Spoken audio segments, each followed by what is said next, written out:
Thieves and moths and rust don't get your heavenly treasure. But there's other reasons as well. So I think that's kind of one of the keys there. Any other observations from either verse 19 or verse 20 that anybody wants to pull out?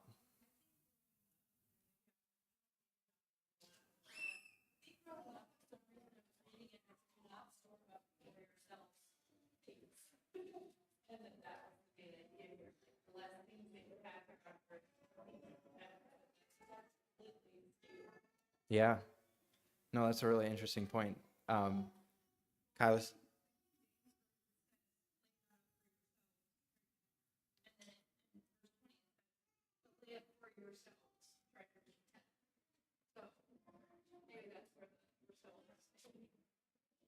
Yeah.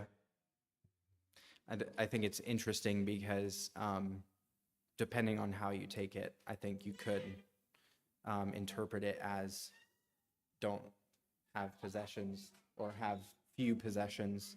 I don't necessarily, although I think in some senses that fits with the biblical narrative around money and possessions. And I think there is a lot of wisdom in limiting our possessions. But at the same time, I don't think that's exactly what it's trying to get at.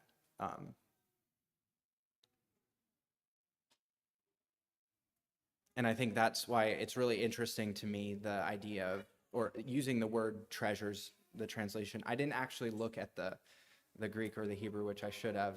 But like the distinction between saying that and saying possessions has maybe a slightly different connotation, especially in English. I don't know if it does in the original language or not.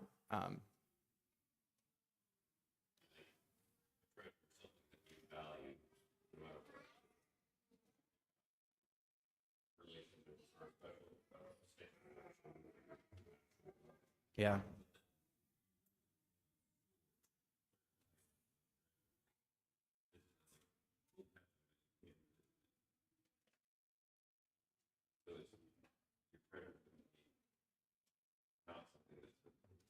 Yeah.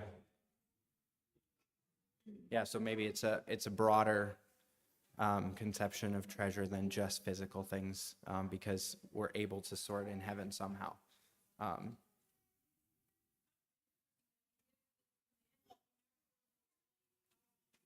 Yeah, yeah.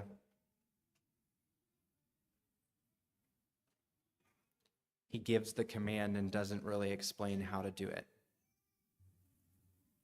And the interesting part, I think, with a lot of things that we see, I think especially in the Sermon on the Mount, but other places in Scripture too, is he seems like that happens a lot, where he will give a command and not clearly explain how to do it.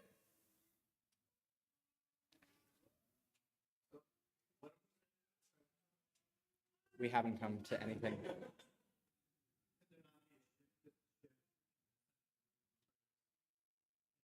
Yeah, yeah,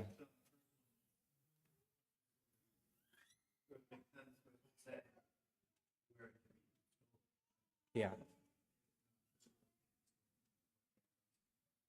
And then he's just taking that way of talking about strength.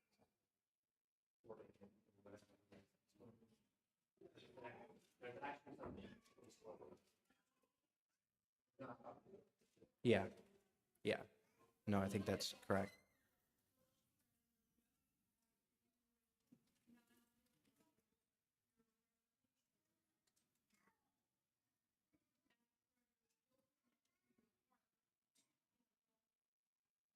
Mm-hmm. Yeah, I think that's right, and I think that's why I find the question of what treasures are, and I think you're right, is that Toby is right in that there's a transition in what he means by treasures in the second verse, but I do think the concept of treasures encapsulates a lot more than just wealth, not just wealth, but like possessions, money. I think you're right in saying that. I think it contains other things like influence and things that we vie for.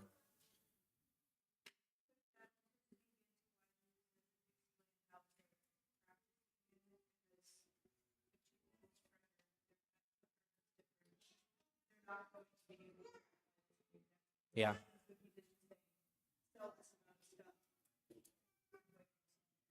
Yeah.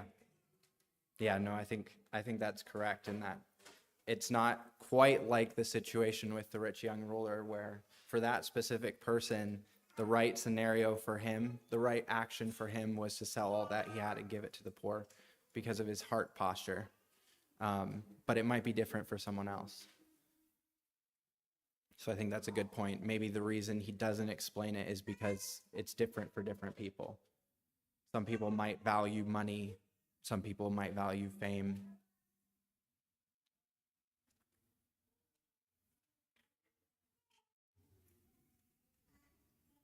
And then the last verse, which I think ties it all together. For where your treasure is, there your heart will be also.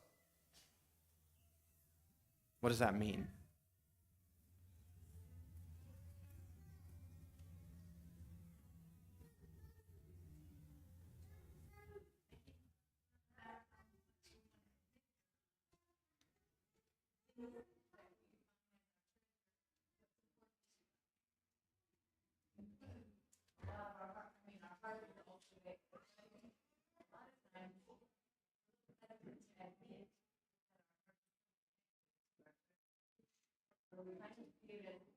Yeah, yeah. And maybe it goes to what Dan was saying as well, working backwards from where our heart is to find what our treasure is. Does that say a lot about our heart if we work backwards from where our treasure is?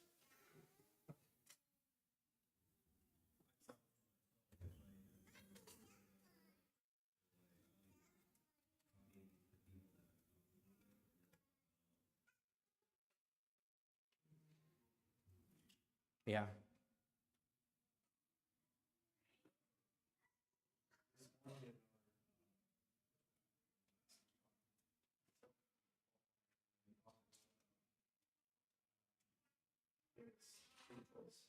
Mm-hmm.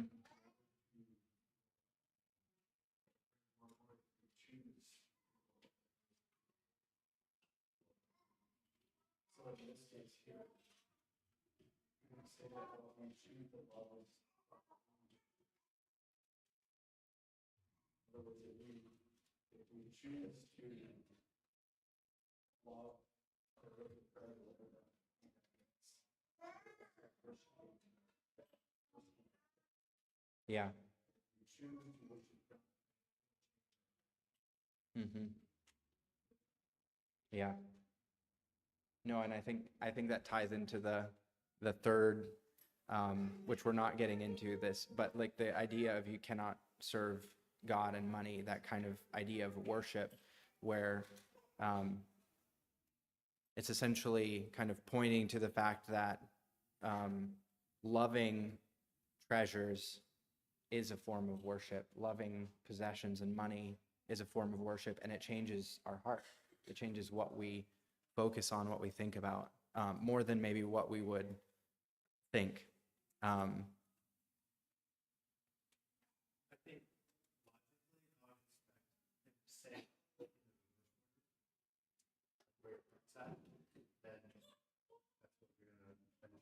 Interesting. Yeah.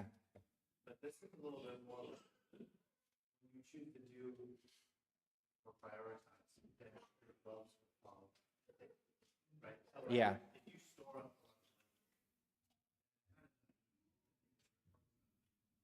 Hmm. Yeah.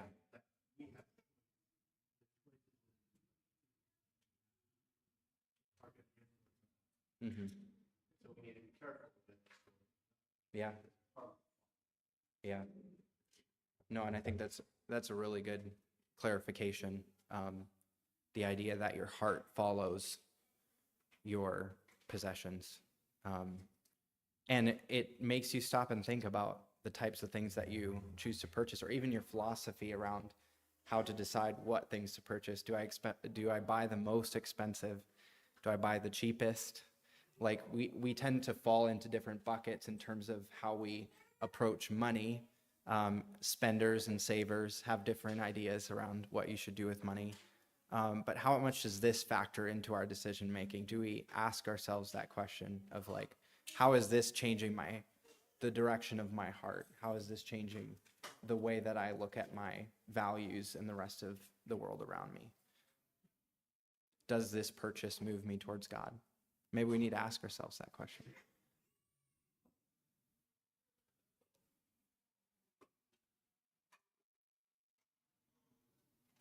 Any other thoughts from the passage?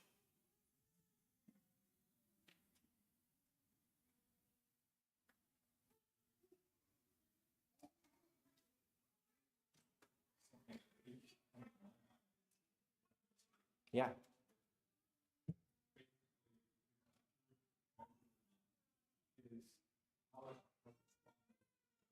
That's a good thought. Yeah. How do we respond when our treasure is taken away from us? How does that tell us about that thing and our heart position around it?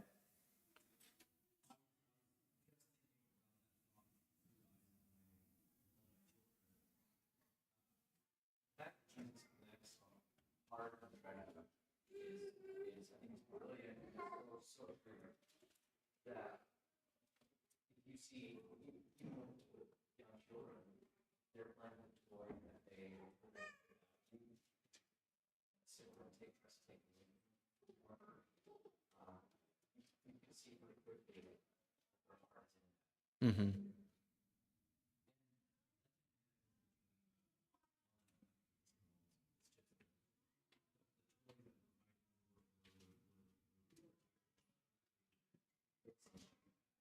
Yeah.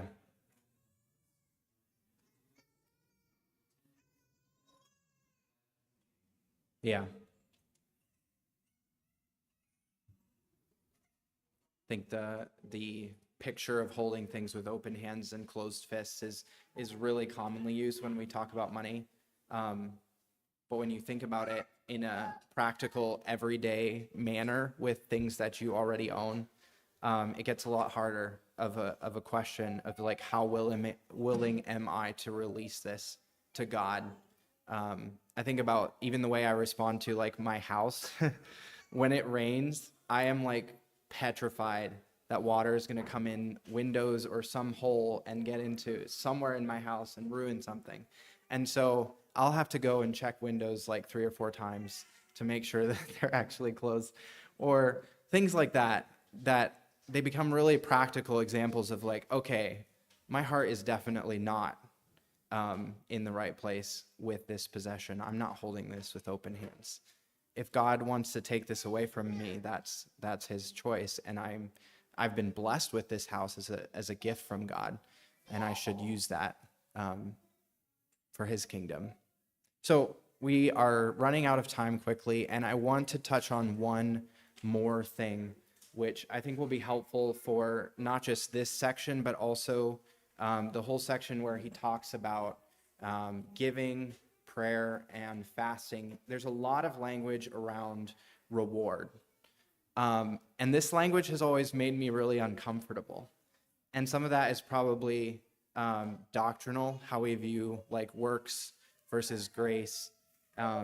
But there's so many passages. Rejoice and be glad, for your reward is in heaven is great. Your Father who sees what is done in secret will reward you. Your Father, a couple different places it says that same thing. Store up for yourselves treasures in heaven. Your reward is great in heaven. Your reward will be great. He will receive a reward. If any man's work which he has built on it remains, he will receive reward. There's lots of reward language. And these words might not all be the same in each place, but I kind of want to touch on a few ideas around this word that I think are really helpful, that were helpful to me. So first off, just some big high-level questions that I think people ask. The question, this came up earlier this morning, does wanting a reward make my motives selfish inherently? If salvation is by grace, why does my obedience matter at all? And we're obviously not answering all these questions today, but can I lose rewards I've already earned? That's a big question for people. Does, especially in some other denominations, That tends to be a big question. Does God really reward people differently, or does everyone get the same thing? I've wasted a lot of years. Is it too late for me? These are questions that I ask myself with some of the, looking back over my life and some of the decisions I've made around finances. Have I already missed the chance to store up treasures in heaven? When we think about earthly investing and this idea of compound interest, it always feels like we're too late. We're never on track. We're never on time for anything. And sometimes I tend to take that and just put it onto this idea of heavenly treasure. I feel like I'm too late and kind of like throw up my hands, like, what am I to do about this? So a couple ideas that I just want to run through really quick. And I know that I'm not doing this justice, but number one, God is under no obligation to reward us. And I think this is the starting point for me, thinking that God does not have to give us a reward for anything that we do, but he chooses to as a free act of grace. And I think that can shift our perspective where we can pursue this reward without having to feel like we have these selfish motivations around money. We just have to change kind of our heart perspective on what is the ultimate purpose. Are we storing it up on earth? Are we storing it up in heaven? And what does that mean? The other thing is reward isn't only the destination, it's also the culmination of a journey. And I saw this from one of the Bible Project podcasts where they were talking about the biblical definition of reward. And they gave the example of an Olympic athlete who's won first prize. He's standing up here on the podium. The crowd is applauding. He bends down to get the medal placed around his neck. And that's kind of seen as like the ultimate thing. But what often gets missed in that is that like all the training and things that have gone into getting to that place where he received that medal are also his reward. And it's part of this culmination of all of the things that he's invested and the time he's put into to the training. And I think that's the idea is similar to what Jesus is trying to say with this passage of storing up treasures in heaven. It's this idea that essentially, if you go back to the beginning of the Sermon on the Mount where it's talking about the Beatitudes, blessed are those who, and it goes through a list of things. Those are the people that God's blessing is on. Those are the people whose God is coming to and giving this message to. And I think there's this already but not yet kind of invitation to this reward, where this reward isn't just a final thing that we receive for storing up treasures in heaven, but it's this where we start to experience this now as we store up treasures in heaven, as we choose to be generous, as we choose to show love to the homeless person, a cup of cold water to a stranger, these kinds of things. We start to experience the good life as Jesus would have it. And that's kind of the idea I think that he's getting at, is that it's not only this future thing that we're just working for and we'll get someday, but we're starting to experience as we live in this generous mindset, as we live with this heavenly perspective of wealth, we start to experience these good things now. They're ours already. The love, the fellowship, the community, all these things that come as a result of choosing to store our treasures in heaven over storing them on earth. And I think that's was a big perspective shift for me, thinking about in that way. And that kind of gets into point 3, which is just transforming our relationship with money. One of the points that I wanted to bring out there was just this idea of, from Romans 12:15 through 16, of rejoicing with those who rejoice and mourning with those who mourn. I think I do a really poor job at rejoicing with people who are successful. I tend to look at people and be envious of their position in life and I tend to also, in really bad days, wish judgment or bad things to happen to people because I'm just so fed up with my position in life. And that's not at all what Jesus has called us to. Like this idea of walking alongside other people and having this empathy, enough empathy to rejoice when other people get a massive windfall or inheritance. And instead of thinking, wow, I just wish I would have relatives with a large fortune that I could inherit, is there ways that we can rejoice with those people in what they've received, and also coming alongside people who have lost everything, fires, I think of multiple fires, and just really being super present with those people to be able to experience their feelings in the way that they do, and definitely not wishing bad on others, as it can be easy to do. So, just a couple conclusions from today. So I think God wants us to live an abundant life here on earth. And that's part of what I was trying to get at with that idea that the reward is both present and future. As we start living into this mindset of storing up treasures in heaven, we start to experience some of those benefits now that come through things like generosity, love, prayer, fasting. We start to experience what the future kingdom, what the, I guess, core components and feelings of the new kingdom will be like. And we have so much anticipation because that's what we have to look forward to in eternity. So as we start to experience more of that now, we also have a picture into eternity. And I think that's really cool and should motivate us. And that's not to say that there's so many caveats, but it's not to say that Christians will not experience suffering or difficult circumstances in life where you just don't understand how God could do this to someone, financial situations, chaos. That's not to say that that doesn't happen to Christians. It does. And there's even situations in which Christians will miss out on opportunities to get ahead or beat the competition because of living from these principles of storing treasure in heaven. And I think that's how it's supposed to be. Well, maybe I shouldn't say how it's supposed to be. It's the brokenness of the world. God didn't intend for that. But in the midst of that, God is there. And I think we'll see that later on in Matthew chapter 6 when he talks about not being anxious about anything and God's provision. So, the last point. Heavenly reward is not about earning, it's about orienting.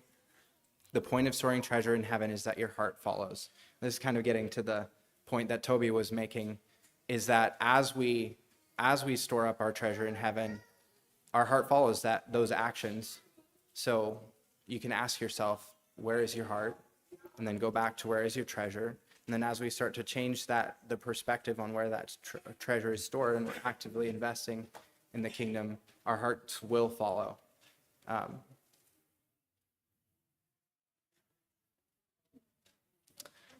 Last thing I want to leave you with is just a practical exercise. What is one thing in your finances that needs reorienting towards an eternal perspective? Where is your heart? So I just encourage you to take 15 minutes this week. Think about one thing in the realm of finances for either for you as an individual or for you as a couple, and sit down and kind of ask yourself some questions around this. Where is my treasure, and how is that affecting the place where my heart is? I especially encourage for couples, if you're married, to do this together, because you would be surprised how often the perspectives on finances don't align, even though the couple themselves don't know that they don't align. And I've experienced this definitely, where not talking about it creates a lot of confusion around financial decisions. So I just encourage you to do that. I mentioned this we're going to be taking a break from the Sermon on the Mount, passing it off to Kevin for two sessions or more. And then we'll jump back into Matthew 6. And I encourage you over the time that we take a break from it, you can be looking at the sections on the Lord's Prayer and the rest of Matthew 6. And I just encourage you to study it, because the more that you study it on a personal basis, the more we'll have additional reflections together here as a group. I had a lot of slides. One last thing to share. I talked about Money, Possessions, and Eternity from Randy Alcorn. There's another book called God and Money, which I highly recommend. It's a really fascinating read on what's called a financial finish line, the idea of limiting our income and then giving the rest away. Really good ideas, and then a good podcast there as well. On the Randy Alcorn book, I wanted to make one clarification from last week. I misquoted him saying something about debt. He did not say that it was embezzlement. He talked about embezzlement earlier in the book, and I just wanted to make a clarification on that. He takes a very strong stance on debt, and that Christians should be really careful about getting into debt and prayerfully consider it, because it limits our ability to be generous and to live into these principles. But he doesn't make that direct connection, so I just wanted to clear that up as well. So thank you. I know I'm a little bit over time.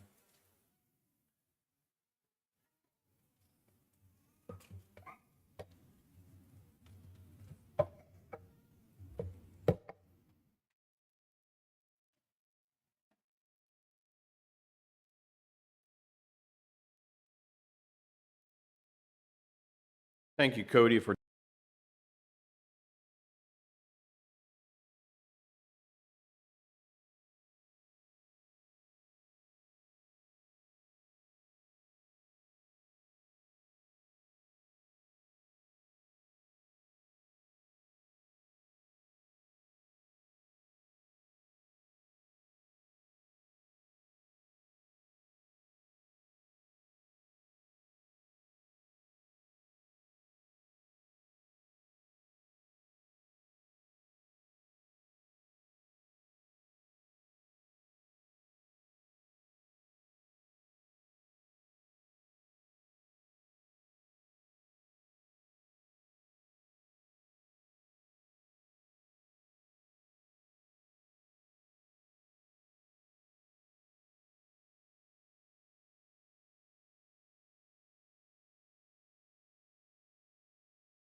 Caleb. Just give him a welcome here to Grace Point Church.